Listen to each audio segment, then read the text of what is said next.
Tem gente que fala da mesma viagem há 10 anos. Japão, Itália, Portugal, Canadá, a pessoa conhece preços aproximados, sabe vídeos no YouTube, já salvou fotos, já imaginou o aeroporto, já pensou até na roupa da viagem. Mas existe um detalhe silencioso nisso tudo: ela nunca tirou o passaporte, nunca pesquisou o visto, nunca organizou documentos, nunca decidiu datas reais, nunca começou de verdade.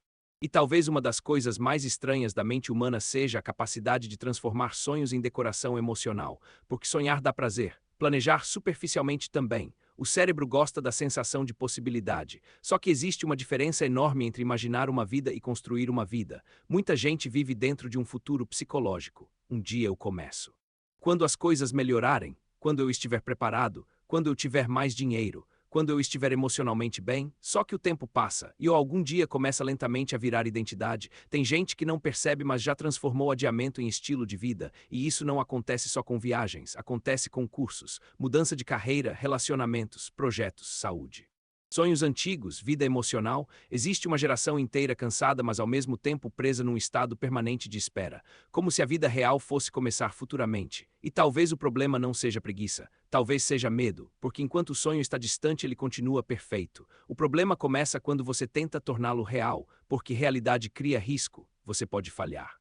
Pode passar vergonha, pode perceber que não era aquilo, pode descobrir limitações, pode não ser tão incrível quanto imaginava. Então muita gente prefere permanecer no território confortável da intenção. É um lugar estranho. A pessoa gosta da ideia de mudar, mas evita qualquer passo que torne a mudança concreta. E o mais curioso é que às vezes ela realmente acredita que está tentando.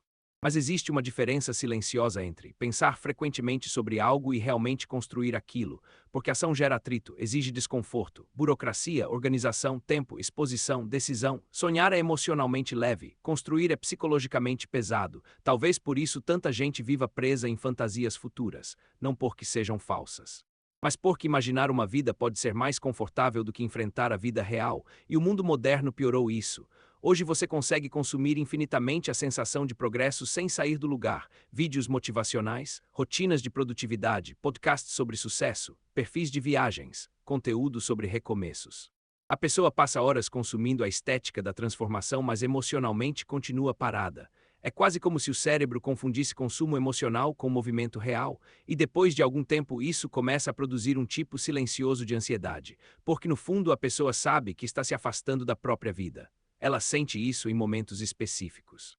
Quando vê alguém da mesma idade começando algo, quando percebe quantos anos já passaram, quando encontra antigos planos escritos, quando olha para trás e percebe que viveu mais imaginando mudanças do que realizando mudanças. E talvez uma das dores mais modernas seja perceber que você virou espectador do próprio potencial, como alguém que assiste a própria vida de longe, sempre preparando, sempre pensando, sempre organizando mentalmente, mas raramente atravessando a porta. Existe um detalhe importante nisso tudo: nem todo planejamento é verdadeiro. Às vezes o planejamento excessivo é apenas medo social disfarçado de prudência, porque decidir algo concretamente significa abandonar possibilidades paralelas, significa assumir riscos emocionais.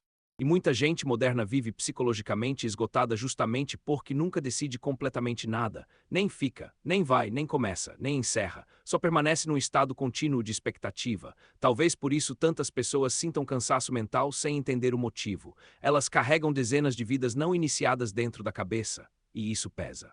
Porque sonhos ignorados não desaparecem completamente. Eles ficam produzindo ruído emocional no fundo da mente, como notificações silenciosas daquilo que você prometeu para si mesmo anos atrás. Talvez seja por isso que algumas pessoas sentem nostalgia de futuros que nunca aconteceram. Não é saudade do passado, é luto por possibilidades abandonadas. E talvez exista algo profundamente triste nisso. Porque o tempo não avisa quando começa a fechar portas emocionais. Os anos passam silenciosamente, e de repente a pessoa percebe que não está cansada apenas da rotina, está cansada da distância entre quem ela é e quem imaginou que seria.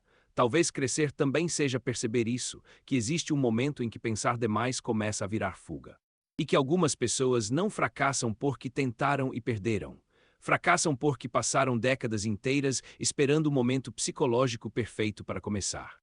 Só que esse momento raramente chega, porque quase ninguém se sente totalmente pronto para viver. A maioria das pessoas apenas começa com medo mesmo. E talvez uma das mudanças mais importantes da vida adulta seja parar de tratar os próprios sonhos como ficção emocional, porque existe uma diferença brutal entre um dia eu vou e amanhã eu começo.